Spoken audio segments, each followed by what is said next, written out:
के कुछ दिनों बाद ही कुकर परेशान करने लगा। अनुराधा बाजार जाकर एक नया कुकर खरीदने की सोच रही थी कि एक दिन एक कुकर बेचने वाला गली में आया। भैया, कुकर कितने का दिया? बहन जी, 5 लीटर का कुकर मात्र 200 में दे रहा हूँ। 2 साल की गारंटी है, कोई कमी आए तो मुझे वापस कर देना। अनुराधा ने कुकर खरीद लिया। वो कुकर रखने और पैसे लेने अंदर घर में गई। जब वो पैसे लेकर घर के बाहर लौटी तो कुकर वाला गायब हो चुका था। अरे, ये कुकर वाला कहाँ चला गया? अनुराधा आगे गली तक कुकर वाले को ढूंढने गई, लेकिन उसे कुकर वाला नहीं मिला। उस रात अनुराधा ने नए कुकर में खाना बनाया। कुकर अच्छा काम कर रहा था। चिंटू और मुकेश, आज मैंने एक नए कुकर में दाल बनाई है। बताओ तो जरा, दाल कैसी बनी है? मम्मी, दाल तो एकदम मस्त बनी है। थोड़ा देसी घी ले आओ तो और भी मजा आएगा। खाना खाकर तीनों सो गए। चिंटू और अनुराधा बाहर आंगन में सोते थे और चिंटू के पापा अंदर। रात में बर्तनों की खटखट सुनकर अनुराधा की नींद टूट गई। किचन से कुकर की सीटी सुनाई दे रही थी। अनुराधा की नजर पहले चिंटू पर गई। चिंटू कान में हेडफोन लगाए सो रहा था। अनुराधा उठकर किचन में गई। किचन में कोई नहीं था और कुकर गैस पर चढ़ा हुआ था। ये कुकर किसने गैस पर रख दिया?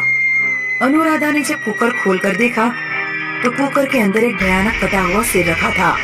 अनुराधा की चीख निकल पड़ी और उसके हाथ से कुकर छूटकर जमीन पर गिर गया।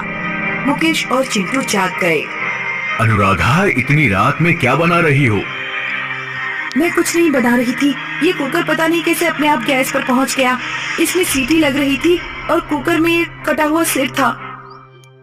मुकेश ने कुकर उठाकर देखा तो उसमें कुछ भी नहीं था। कुकर में कुछ नहीं है, तुम्हारे कान में सीटी बज रही होगी।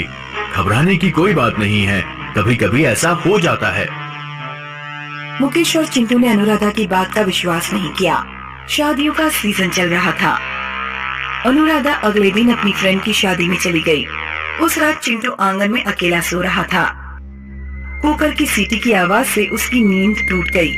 चिंटू ने सोचा कि पापा किचन में कुछ बना रहे होंगे। चिंटू को बाहर मच्छर काट रहे थे, इसलिए उसने सोचा कि पापा के कमरे में जाकर सो जाए। चिंटू कमरे में पहुंचा तो उसने देखा कि उसके पापा कमरे में सो रहे हैं। पापा यहाँ सो रहे हैं और मम्मी घर पर नहीं है, तो किचन में कौन है? चिंटू किचन में पहुंचा तो उसने देखा कि एक चुड़ैल कुकर गैस पर रखकर कुछ उबाल रही है।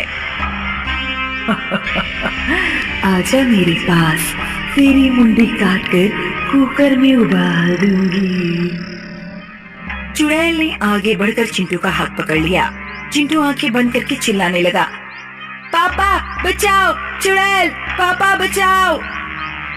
मुकेश जब बाहर आया तो उसने देखा कि चिंटू अकेले किचन में खड़ा चिल्ला रहा है। चिंटू, इतनी रात में तुम यहाँ किचन में खड़े होकर क्यों चीख रहे हो? पापा, यहाँ एक चुड़ैल थी। वो मेरी मुंडी काटकर कुकर में उबालना चाहती थी। उसने मेरा हाथ पकड़ लिया था। कल तुम्हारी मम्मी पागल हुई थी और लगता है आज तुम पागल हो गए हो। अगले दिन जब अनुराधा घर लौटी तो चिंटू ने उसे अपने साथ घटी घटना के बारे में बताया। उस दिन तुमने और तुम्हारे पापा ने मेरा यकीन नहीं किया था, लेकिन अब मुझे पूरा यकीन हो गया है कि उस कुकर के साथ जरूर किसी प्रेत आत्मा का साया जुड़ा हुआ है। उस रात मुकेश, अनुराधा, चिंटू तीनों जागते रहे। आधी रात के करीब कुकर की सीटी सुनाई देने लगी। तीनों डरते हुए किचन में गए। किचन में एक चुड़ैल खड़ी थी जिसके हाथ में आरी थी। चुड़ैल के बराबर में एक बिना सिर का आदमी खड़ा था। मुझसे मेरा प्रेम छीना, अब मैं तुम लोगों की बोटियां कुकर में डालकर उबालूंगी।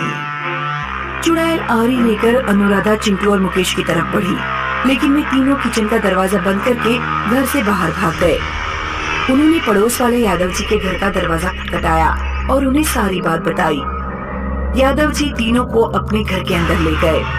मुझे माफ करना, मुझे तुम्हें ये राज उस पहले दिन ही बता देना चाहिए था जब तुम लोग यहाँ रहने आए थे।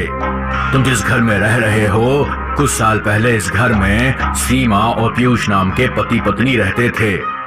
दोनों में बिल्कुल नहीं बनती थी। गली में एक बर्तन बेचने वाला आता था। एक दिन सीमा ने उससे कुकर खरीदा। सीमा की बर्तन वाले से कुछ जान पहचान निकल आई। अब जब भी बर्तन वाला गली में आता तो सीमा उससे बात करती थी। पीयूष को उन दोनों पर शक होने लगा। एक दिन जब पीयूष घर लौटा तो बर्तन वाला घर में चाय पी रहा था। पीयूष ने बिना कुछ सोचे समझे कमरे में पड़ी आरी उठाई और अपनी पत्नी और बर्तन वाले का गला काट दिया। पीयूष जेल में उम्र कैद काट रहा है। तुमने जरूर बर्तन वाले की आत्मा से कुकर ले लिया है। उस कुकर को गंगा जी में बहा आओ। अगले ही दिन अनुराधा और मुकेश कुकर नदी में बहा आए।